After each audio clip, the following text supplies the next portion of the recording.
semuanya, gimana kabarnya teman-teman? Semoga sehat selalu, semoga baik-baik aja. Hari ini videonya khusus banget sama kalian yang barusan punya anak atau pasutri baru lah ya. Aku mau nanya nih sama kalian semua yang baru punya anak atau setelah punya anak, kalian ada hasrat gak sih sama suami kalian? Walaupun banyak DM yang masuk ke aku gitu ya, banyak yang setuju dengan aku atau dengan statement ini kalau iya mbak, aku nggak nafsu sama sekali sama bojoku, nggak tahu kenapa. Tapi ada juga nggak bisa mbak, aku habis nifas langsung tak sikat, malah aku yang minta. Pro kontra ya, tapi banyak ibu-ibu yang bilang kalau iya mbak, aku nggak kober soalnya ngurusin anak. Relate nggak kalian? Dan kalaupun kalian melakukan hubungan intim atau hubungan suami istri, apakah kalian beneran punya hasrat atau kayak cuman ya udahlah daripada nanti suamiku jajan di luar, atau memenuhi kewajiban doang? Karena faktanya banyak banget istri yang ditidurin sama suaminya, diajak main sama suaminya itu iya aja, pasrah aja, mau aja itu, padahal di dalam hatinya kayak ya udahlah, yang penting dia puas, biar dia ngerasa puas. Aku sih sebenarnya nggak ngerasa apa-apa.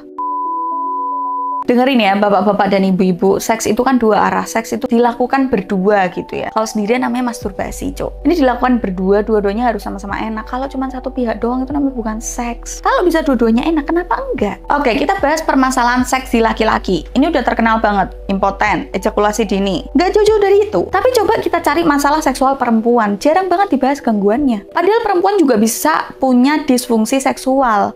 Dan ini nyata, tapi nggak pernah ada yang bahas. Kenapa di luar sana tuh yang dijual obat kuat untuk pria? Banyak banget kan?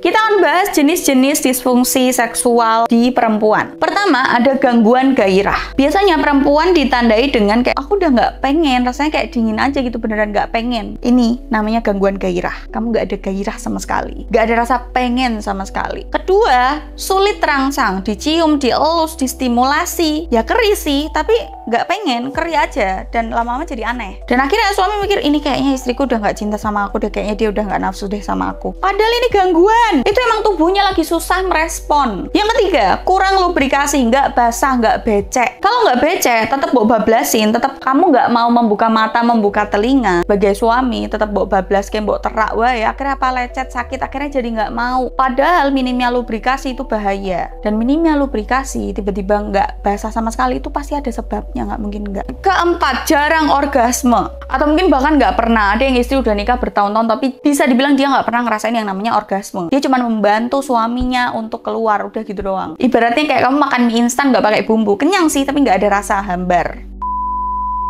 Yang kelima, rasa sakit ketika penetrasi. Rasa sakit ketika penetrasi itu disebabkan macam-macam. Tapi yang aku baca ada gangguannya, namanya dyspareunia. Maaf kalau aku salah nyebutnya, kalian bisa googling sendiri itu apa. Tapi penyebabnya bisa macam-macam. Kenapa kok bisa sakit? Dan bayangin kalau kamu ketika penetrasi sakit, suamimu tiap malam menggebu-gebu kayak akhirnya aku akan masuk goa gitu, tapi istrimu merinding takut kesakitan dan mikir aneh-aneh macam-macam. Gak menikmati. Atau mungkin malah trauma. Dan kenapa gangguan ini malah muncul setelah melahirkan? Banyak banget perempuan yang menyadari problem ini setelah punya anak. Kalau kalian masih pengantin baru, itu masih anget-anget tai ayam, masih bisa digas tiap hari, tiap Sabtu, tiap waktu. Setiap ada waktu kosong berdua doang, bahkan event itu cuma 5 menit, mbok gas. Mantan baru. Tapi ketika kamu udah melahirkan anak pertama, apalagi dengan melahirkannya struggle banget ya, dengan banyak indikasi medis tertentu yang harus punya penanganan tertentu, muncullah berbagai macam gangguan ini. Dan itu wajar. Pertama, masalah hormon. Waktu kamu hamil aja hormonmu itu udah berubah total. Karena apa? Karena kamu harus menyusui. Hormonmu pasti akan kacau balau.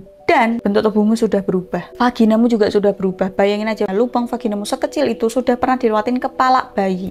Atau kalau kamu SC, perutmu yang tadinya singset, rapet, ototnya bagus, sudah pernah dibelek, sudah pernah membesar sebegitu besarnya selama 9 bulan, tiba-tiba kempes. Dan itu kempesnya nggak seperti semula. Belum lagi energimu habis buat ngurus anak. Belum lagi energimu habis kalau kamu tinggalnya bareng mertua, bareng ipar, saya nggak teli. Belum lagi kalau nggak ada ART, nyusuin sendiri, nyuapin anak sendiri, stimulasi anak sendiri, ngurusin semuanya sendiri, bojomu judol, bojomu alah gatel. Banyak distraksinya. Pertanyaannya, ketika kamu dibombardir dengan stimulasi sebanyak itu, dengan kejadian sebanyak itu, kapan waktunya kamu menikmati orgasme? Kapan kamu kepikiran seks? Bahkan istirahat aja susah, bener nggak? Makan aja buru-buru. Makanya nggak heran kalau setelah melahirkan, apalagi anak pertama, istri jauh lebih dingin. Karena apa? Karena otaknya settle. Aku jadi ibu. Dia lupa kalau dia jadi istri. Karena apa ya? Karena banyak banget faktor penunjangnya. Dan ketika perempuan setelah melahirkan merasakan kayak nggak ada gairah dan segala macamnya, macemnya. Sebagai suami, jangan pernah mikir kalau istriku udah nggak cinta lagi sama aku, istriku durhaka, dia nggak nurutin aku. Enggak, cok, kowe melek motosek toh. Kenapa kok istrimu bisa kayak gitu? Hormonnya berubah, tubuhnya berubah, vaginanya berubah, perutnya berubah, ngurus anak, belum ngurus rumah, belum ngurus kowe. Jangan langsung mikir istriku istri nggak bener, nggak becus. Kayaknya kamu deh suami nggak becus.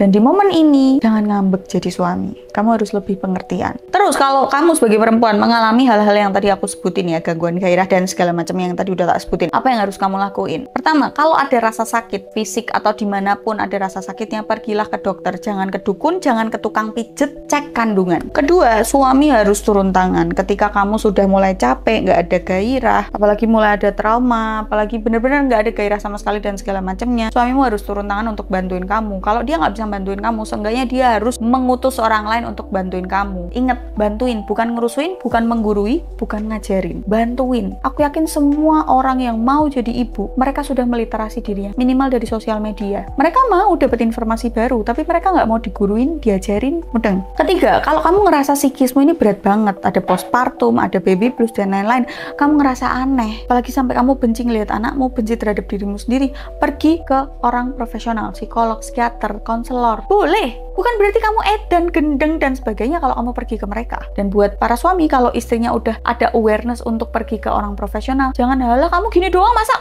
kamplengan cangkeme. Nggak boleh ya sebagai suami kayak gitu. Kamu harus mendukung istrimu, karena kamu nggak pernah ngerasain yang namanya melahirkan. Kamu cuma mendampingi. Syukur-syukur nak dampingi.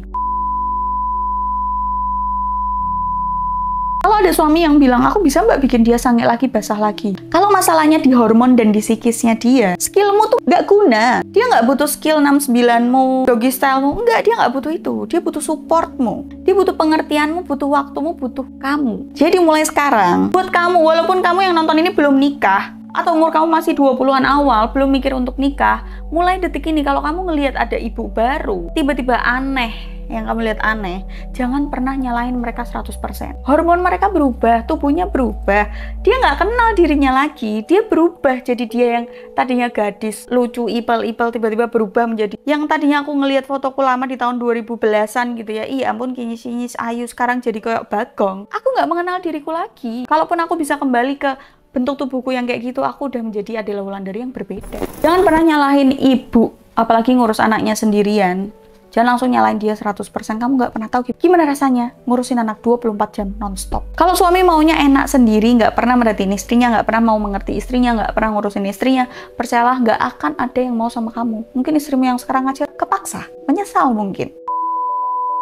Dan buat cowok-cowok, kalau kamu keseringan menghakimi dia tanpa pernah dengerin argumennya dia, terus berending dia diem doang, ngempet, percayalah kamu sedang membunuh dia pelan-pelan. Ingat, seks sehat sama dengan rumah tangga sehat. Istri bahagia sama dengan rumah ceria. Tapi kalau istri sengsara, jangan pernah harap suami hidup tenang.